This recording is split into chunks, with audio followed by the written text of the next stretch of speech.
Halo, selamat datang di video kali ini.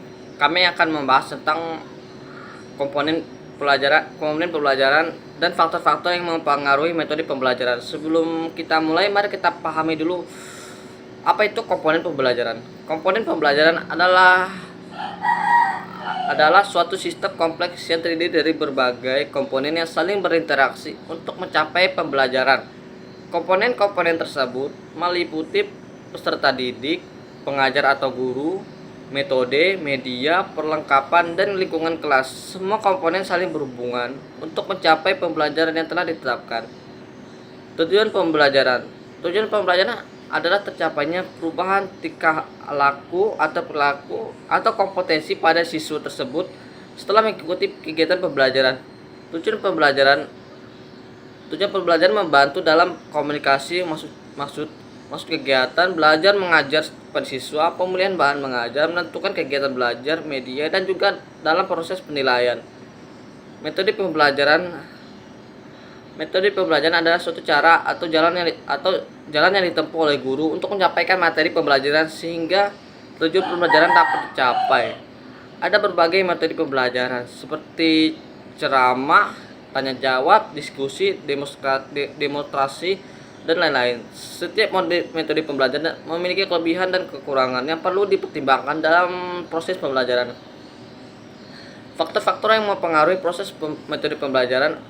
Beberapa faktor yang mempengaruhi pemilihan metode pembelajaran antara lain adalah siswa atau peserta didik.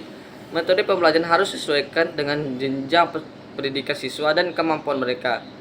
Tujuan pembelajaran yang dicapai. Setiap pembelajaran memiliki tujuan yang hendak dicapai dan harus menunjukkan perubahan perilaku positif pada siswa. Faktor materi pembelajaran. Tingkat kesulitan, kedalaman, dan kepuasan materi pembelajaran mempengaruhi pemilihan metode pembelajaran. Situasi pembelajaran. Lingkungan belajar yang diciptakan guru mempengaruhi pemilihan metode pembelajaran. Fasilitas pembelajaran. Fasilitas pembelajaran mempengaruhi proses pembelajaran. Faktor alokasi. Waktu pembelajaran. Pemilihan metode pembelajaran juga harus mempertimbangkan ketersediaan waktu. Guru. Latar belakang pendidikan dan pengalaman guru mempengaruhi pemilihan dan pelaksanaan metode pembelajaran. Peran guru dalam proses pembelajaran. Guru memiliki peran yang sangat penting dalam proses pembelajaran. Selain memiliki metode pembelajaran yang sesuai, guru harus mampu menciptakan lingkungan belajar yang inspiratif dan mendukung. Kemampuan guru dalam memahami kebutuhan siswa, memberikan motivasi, serta mengelola kelas turut berperan dalam keberhasilan pembelajaran. Evaluasi pembelajaran. Evaluasi pembelajaran merupakan tahap penting dalam menilai sejauh mana tujuan pembelajaran telah tercapai. Guru perlu memilih metode evaluasi yang relevan dengan tujuan pembelajaran dan menggunakan instrumen penilaian yang sesuai. Evaluasi membantu guru untuk lebih efektif dalam metode digunakan dalam bentuk perlu pembelajaran dalam berikut. Penggunaan teknologi dalam pembelajaran. Dalam teknologi informasi saat ini, penggunaan teknologi dalam pembelajaran dapat menjadi faktor yang mempengaruhi metode pembelajaran.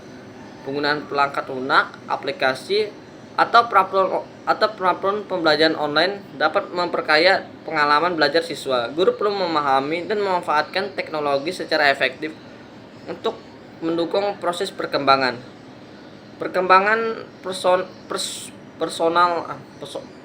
profesional guru. Guru perlu harus mengembangkan diri melalui pelatihan dan peningkatan kualifikasi. Personalisme guru berdampak langsung pada pemilihan metode pembelajaran yang inovatif dan sesuai dengan perkembangan pendidikan.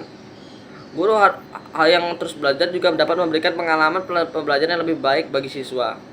Pengaruh kombinasi metode pembelajaran. Selain memilih metode pembelajaran yang tepat untuk situasi dan materi pembelajaran, kombinasi pembelajaran yang juga dapat memberikan strategi yang efektif. Menggabungkan beberapa metode pembelajaran dapat meningkatkan keterlibatan siswa dalam pemahaman yang lebih baik dan merangsang berbagai pemikiran, misalnya penggunaan metode ceramah untuk memberikan pemahaman yang awam, diikuti dengan sesi diskusi yang mendiskusikan konsep yang lebih mendalam, dan kemudian melanjutkan dengan kegiatan praktikum atau eksperimen untuk menerapkan konsep yang dipelajari. Pendekatan pembelajaran berbasis proyek. Pendekatan pelajaran berbasis proyek memungkinkan siswa untuk belajar melakukan proyek atau tugas yang relevan dengan autentik. Siswa belajar lebih aktif dalam menyelesaikan proyek yang sering melibatkan riset, kolaborasi, dan pemecahan masalah. Pendekatan ini tidak hanya mengembangkan pemahaman konstruksional, tapi juga keterampilan kritik, kreatif, dan kerja tim yang penting untuk kesuksesan di nyata. Penilaian formatif dan sumatif. Pemilihan metode pembelajaran juga harus memperhatikan jenis pembelajaran yang digunakan. Penilaian formatif dilakukan selama proses pembelajaran untuk memberikan umpan balik kepada siswa dan guru tentang kemajuan belajar mereka. Penilaian dilakukan pada akhir suatu periode pelajaran untuk mengevaluasi pencapaian akhir siswa. Pemilihan metode pembelajaran harus mendukung proses penilaian yang adil, objektif, dan menggambarkan kemajuan belajar siswa secara menyeluruh. Dapat mempertimbangkan informasi tambahan tersebut. Diharapkan Anda dapat memiliki pemahaman yang lebih komparatif tentang komponen pembelajaran dan faktor-faktor yang mempengaruhi pembelajaran. Sekian dan terima kasih.